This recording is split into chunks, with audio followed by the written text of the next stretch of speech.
1K subscriber special cake అండి. ఇదొచ్చేసి రవ్వ cake. ఎప్పటినుంచో ఇంట్లోనే ప్రిపేర్ చేసి కట్ చేయాలనుకుంటున్నాను. అంటే యాక్చువల్లీ 1K సబ్స్క్రైబర్ వచ్చిన తర్వాత ఇంట్లోనే కేక్ చేసి కట్ చేయాలనుకున్నాను. యాక్చువల్లీ అయితే ఈరోజు వచ్చింది. 1K దాటిపోయి కూడా చాలా డేస్ అయింది. 11+ అంటే 1100+ కూడా వచ్చేసారండి. హలో హాయ్ నమస్తే, నేను మీ Saritha. Welcome back to Saritha cooking and vlogs. ఈరోజు నేను 1000 సబ్స్క్రైబర్ స్పెషల్ కేక్ చేశానండి. సో ఇది వచ్చేసి అయితే రవ్వ కేక్. టేస్ట్ అయితే చాలా బాగుంది. సో ఎవరైనా ఫస్ట్ టైం చేయాలనుకున్నా కూడా ఈజీగా చేసేయవచ్చు, అంత సింపుల్ ప్రాసెస్ ఇది. సో వీడియో స్కిప్ చేయకుండా మాత్రం లాస్ట్ వరకు చూసేయండి. సో ఎవరికైనా చేయాలని ఇంట్రెస్ట్ ఉంటే మాత్రం లాస్ట్ వరకు వీడియో చూసి నేను చెప్పినట్టుగా చేస్తే మాత్రం మీకు కూడా చాలా పర్ఫెక్ట్గా వస్తుందండి. సో ఈ విధంగా చేసుకుని మనకి ఎప్పుడైనా పిల్లలు కంటే తినాలనిపించినప్పుడు కానీ, లేకపోతే ఏమైనా స్పెషల్ ఉన్నప్పుడు కూడా ఈ విధంగా చేసుకోవచ్చు. ఇంట్లోనే ఇలా ఈజీగా ప్రిపేర్ చేసుకోవచ్చు అండి. సో బయట నుంచి అయితే తెచ్చుకోవాల్సిన అవసరం ఉండదు ఈ విధంగా చేసుకుంటే. సో దానికోసం అయితే ఇక్కడ నేను 1 కప్ వరకు అయితే బొంబాయి రవ్వ తీసుకున్నాను. ఇది వచ్చేసి మిక్సీ జార్లో వేసుకొని అయితే మెత్తగా గ్రైండ్ చేసుకోవాలి. సో మెత్తగా పొడి అయితే ఈ విధంగా చేసుకోవాలండి. సో ఇలా చేసుకొని ఇదంతా ఇప్పుడు వేరే బౌల్లో అయితే ట్రాన్స్ఫర్ చేసేయాలి. ఇలా చేసుకున్న తర్వాత ఇప్పుడు 1 కప్ బొంబాయి రవ్వకి అయితే 1/2 కప్ వరకు షుగర్ సరిపోతుంది. కొంచెం తీపి ఎక్కువ కావాలనుకునే వాళ్ళు ఇంకో 1 or 2 స్పూన్స్ వరకు ఎక్స్ట్రా వేసుకోండి. సో ఇది కూడా మిక్సీ జార్లో వేసుకొని అయితే మెత్తగా పౌడర్ చేసుకోవాలండి. ఇలా చేసుకొని మీకు అంత అంటే సరిగా అవ్వలేదు అనిపిస్తే మనం ఒక జ్యూస్ ట్రైనర్ అలా పెట్టి కూడా అంటే జల్లించుకోవచ్చు. సో ఇలా చేసుకున్న దాంట్లోకి ఒక 2 టేబుల్ స్పూన్ వరకు అయితే మైదా పిండి వేసుకోవాలి. వేసుకున్న తర్వాత ఒకసారి ఈ విధంగా అయితే కలుపుకోవాలండి. ఇలా కలుపుకున్న తర్వాత ఇప్పుడు ఇందులోకి ఒక 1/2 కప్పు వరకు ఏదైనా అంటే మీ దగ్గర ఏ ఆయిల్ ఉంటే ఆయిల్ వేసుకోండి. కాకపోతే స్మెల్ వచ్చి అయితే యూజ్ చేయొద్దండి. అంటే మనకు పల్లి ఆయిల్ కానీ నెయ్యి అలాంటివి మాత్రం వేసుకోవద్దు. తర్వాత ఇందులోకి ఒక 1/2 కప్పు వరకు అయితే పెరుగు వేసుకోవాలి. అలానే ఒక 1/2 కప్ వరకు అయితే మిల్క్ వేసుకోవాలి. కానీ ఈ పెరుగు మిల్క్ అనేది అంటే మిల్క్ పచ్చిది ఉన్నా ఏం లేదు, లేకపోతే వెయిట్ చేసుకొని చల్లార్చుకునేది ఏం కాదు. కానీ అదే కూల్గా ఉన్నాయి అయితే అసలు వేసుకోవద్దండి. నార్మల్ టెంపరేచర్లో ఉన్నాయి వేసుకోవాలి. అప్పుడే కేక్ అనేది మనకు కరెక్ట్గా వస్తుంది. సో ఇదంతా ఇలా వేసుకొని అయితే ఒకటే సైడ్ ఇలా రొటేట్ చేసుకుంటూ బాగా కలుపుకోవాలండి.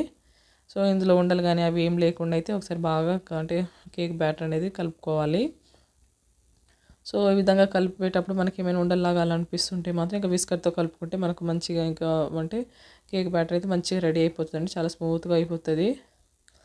సో ఈ విధంగా అయితే చాలాసేపు కలుపుకోవాలండి. సో ఇలా కలుపుకున్న తర్వాత ఇప్పుడు ఒకసారి చూపిస్తున్నాను చూడండి. వీడియోలో చూపించినట్టుగా ఈ విధంగా అయితే కలుపుకోవాలి. అప్పుడే మనకు కేక్ అనేది చాలా పర్ఫెక్ట్గా వస్తుందండి. సో ఈ విధంగా కలుపుకున్న తర్వాత ఇప్పుడు ఇది వచ్చేసి అంటే మూత పెట్టేసి మాత్రం ఒక 30 minutes వరకు పక్కన పెట్టేయాలి. సో కొద్దిసేపు నానితేనే మనకు అంటే కేక్ అనేది కరెక్ట్ మంచిగా వస్తుందండి. సో ఇలా నానబెట్టుకున్న తర్వాత ఆఫ్టర్ 30 minutes చూపిస్తున్నాను. ఆఫ్టర్ 30 minutes మళ్ళీ మూత తీసేసి అయితే ఇప్పుడు చూస్తే ఇది కొంచెం థిక్గా అవుతుందండి. ఎందుకంటే రవ్వ వేసాము కదా, నాని కొంచెం థిక్గా అనిపిస్తుంది. సో ఇలా ఉన్నప్పుడు ఒకసారి అయితే ఇది కూడా బాగా కలుపుకోవాలి. ఇలా కలుపుకొని ఇప్పుడు ఇందులోకి అయితే 1 టేబుల్ స్పూన్ వరకు అయితే బేకింగ్ పౌడర్ వేసుకోవాలి. ఒకవేళ బేకింగ్ పౌడర్ లేకపోతే ఈనో అంటే మనకి ఇన్స్టాంట్ ఈనో ఉంటుంది కదండి, సో అదైనా వేసుకోవచ్చు. కాకపోతే నాకు ఇక్కడ నేను అంటే బేకింగ్ పౌడర్ లేదని ఈనో వేసాను, కానీ ఈనో కంటే బేకింగ్ పౌడర్ వేసుకుంటేనే టేస్ట్ బాగుంటుంది. ఈనో వేస్తే కొంచెం ఫ్లేవర్ డిఫరెంట్గా అనిపించింది, కానీ టేస్ట్ అయితే బాగుందండి. సో అలానే ఒక పించ్ ఆఫ్ సాల్ట్ వేసుకోవాలి. అలానే కొంచెం అంటే వంట సోడా ఉంటుంది కదండి, అది ఒక 1/2 స్పూన్ వరకు వేసుకోవాలి. ఇలా వేసుకొని అయితే ఒకసారి బాగా కలుపుకోవాలి. సో ఈ విధంగా అయితే కలుపుకున్న తర్వాత ఇప్పుడు ఇందులోకి మీకు అంటే ఈ కేక్ బ్యాటర్ అనేది కొంచెం మీకు థిక్గా అలా అనిపిస్తే మాత్రం ఇందులోకి 1 or 2 టేబుల్ స్పూన్ వరకు అయితే అంటే మిల్క్ వేసుకోవచ్చు అండి. ఒకవేళ మీకు థిక్ అనిపిస్తేనే వేసుకోండి, లేకపోతే ఏం అవసరం లేదు. సో ఈ విధంగా కలుపుకున్న తర్వాత ఇందులో నాకు కొంచెం ఇలా థిక్గా అనిపించిందని ఇందులో అయితే ఒక 1 టేబుల్ స్పూన్ వరకు మిల్క్ వేసుకున్నాను. సో ఇప్పుడు ఇదంతా ఈ విధంగా అయితే నేను వీడియోలో చూపించిన విధంగా అయితే కలుపుకోవాలి. కన్సిస్టెన్సీ అనేది ఆ విధంగా రావాలండి. తర్వాత ఇప్పుడు ఒక గిన్నె పెట్టుకొని, ఇది మందపాటి గిన్నె పెట్టుకోండి, కానీ అల్యూమినియంతో పెట్టుకోండి, స్టీల్ది కాదు. సో ఇలా పెట్టుకొని మీడియం ఫ్లేమ్లో పెట్టేసి అయితే ఒక 5 minutes వరకు ప్రీ హీట్ చేసుకోవాలండి ఒక స్టాండ్ పెట్టేసి. సో ఇలా ప్రీ హీట్ చేసే అది అయ్యేలోపు అయితే ఇప్పుడు ఇలాంటి ఒక బాక్స్ కానీ లేకపోతే కేక్ మౌల్ ఉంటుంది కదండి, అది తీసుకొని అయితే ఇలాంటి కింద కూడా ఏదైనా స్టీల్ గిన్నె తీసుకున్నప్పుడు కింద మీకు ఈవెన్గా ఉండేటట్టు చూసుకోండి. అప్పుడే మనకి కేక్ అనేది పర్ఫెక్ట్గా వస్తుందండి. ఇప్పుడు ఇందులో కొంచెం ఆయిల్ వేసుకుని అయితే ఇదంతా మొత్తం అప్లై చేసుకోవాలి. ఇలా మొత్తం అప్లై చేసేసిన తర్వాత ఇప్పుడు మైదాతో డస్ట్ చేసుకోవాలి. ఇలా చేసుకుంటే ఏంటంటే మనకు అంటే కేక్ తీసేసినప్పుడు ఈజీగా వస్తుంది, కింద అంటే అంటదు, మాడకుండా వస్తుందండి. ఒకవేళ మీ దగ్గర బటర్ పేపర్ ఉంటే అదైనా వేసుకోవచ్చు. అది వేసుకుంటే ఇంకా మనకి కేక్ మంచిగా వచ్చేస్తుందండి. సో ఇప్పుడు కేక్ బ్యాటర్ మొత్తం ఇందులో వేసుకోవాలి. ఇలా వేసుకొని అయితే ఇప్పుడు ఇదంతా వేసుకున్న తర్వాత ఇప్పుడు దీన్నైతే ఇలా మొత్తం మంచిగా ట్యాప్ చేసుకోవాలండి. ట్యాప్ చేస్తేనే మనకు కేక్ అనేది ఈవెన్గా మంచిగా అంటే వస్తుంది.